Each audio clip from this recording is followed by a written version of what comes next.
அன்பானவர்களே, இன்று நாம் ஒரு முக்கியமான உண்மையை அமைதியாக புரிந்து கொள்ளப் போகிறோம். ஒரு வீட்டில் கணவன் மனைவி இடையே சண்டை வரும்போது பல நேரங்களில் நாம் நினைப்பது அவன்தான் காரணம், அவள்தான் காரணம். ஆனா பைபிள் நமக்கு இன்னொரு ஆழமான உண்மையை சொல்லுகிறது. ஆதியாகமம் 3:1 சொல்லுகிறது, கர்த்தர் தேவன் படைத்த எல்லா மிருகங்களிலும் சர்ப்பம் மிகவும் சூழ்ச்சியானது. இதன் அர்த்தம் என்ன? சாத்தான் நேராக வந்து சண்டை போட மாட்டான். அவன் சூழ்ச்சியாய் வேலை செய்கிறான். அவன் ஏவாளிடம் என்ன சொன்னான்? தேவன் உண்மையிலேயே இப்படி சொன்னாரா? அது ஒரு கேள்வி மாதிரி இருந்தாலும் அதுக்குள்ள ஒரு சந்தேகம் இருந்தது. அன்பானவர்களே, இன்றும் அதே விஷயம்தான் நடக்கிறது. உன் கணவன் உன்னை உண்மையிலே நேசிக்கிறானா? உன் மனைவி உன்னை மதிக்கிறாளா? இந்த மாதிரி கேள்விகள் எங்கிருந்து வருகிறது? அது நம்ம மனசு மாதிரி தோன்றும். ஆனா அது ஒரு விதை, சர்ப்பத்தின் விதை. வெளிப்படுத்தல் 12:9 சொல்லுகிறது, அந்த பெரிய சர்ப்பம் பிசாசு என்றும் சாத்தான் என்றும் அழைக்கப்படுகிறான். அதாவது பைபிள் தெளிவா சொல்கிறது, அந்த சர்ப்பம் சமம் சாத்தான். அவன் என்ன வேலை செய்கிறான்? யோவான் 10:10, திருடன் திருடவும் கொல்லவும் அழிக்கவும் தான் வருகிறான். அவன் உங்கள் பணத்தை மட்டும் திருட மாட்டான், உங்கள் சமாதானத்தை திருடுவான், உங்கள் அன்பை கொல்லுவான், உங்கள் குடும்பத்தை அழிக்க முயற்சிப்பான். ஆனா இங்கே ஒரு நல்ல செய்தி இருக்கு. அதே வசனத்தில் இயேசு சொல்கிறார், நான் வந்தது அவர்கள் ஜீவனை அடையவும் அதையும் மிகுதியாக அடையவும். அன்பானவர்களே, சாத்தான் சண்டையை கொண்டு வருகிறான், ஆனா தேவன் சமாதானத்தை கொண்டு வருகிறார்.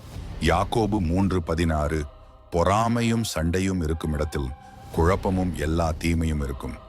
நீங்கள் சண்டை நடக்கும் வீட்டை கவனிங்க. அமைதி இருக்காது, சந்தோஷம் இருக்காது, மன நிம்மதி இருக்காது. ஏன்? அது தேவனின் சந்நிதி அல்ல.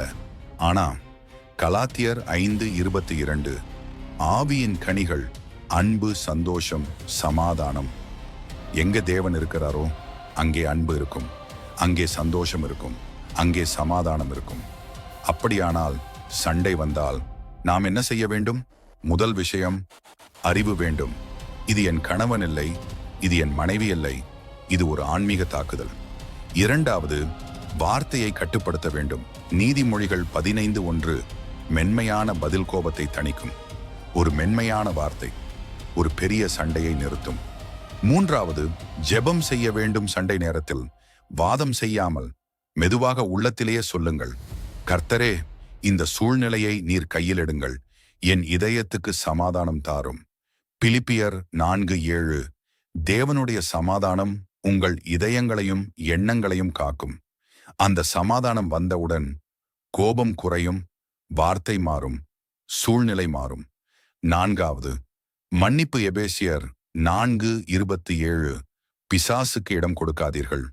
மன்னிக்காமல் இருந்தால் சாத்தானுக்கு ஒரு கதவு திறக்கிறது, ஆனா மன்னித்தால் அந்த கதவு மூடப்படுகிறது.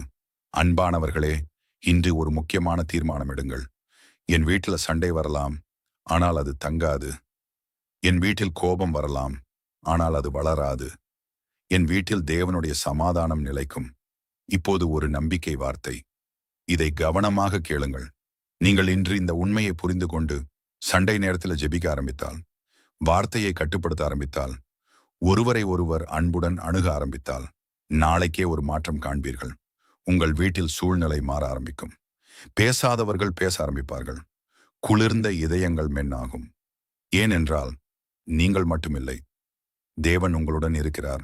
மத்தேயு 18:19, இருவர் ஒன்று மனதாக வேண்டினால் அது நிறைவேறும். கணவன் மனைவி சேர்ந்து ஜெபித்தால் எந்த சண்டையும் வெல்ல முடியாது.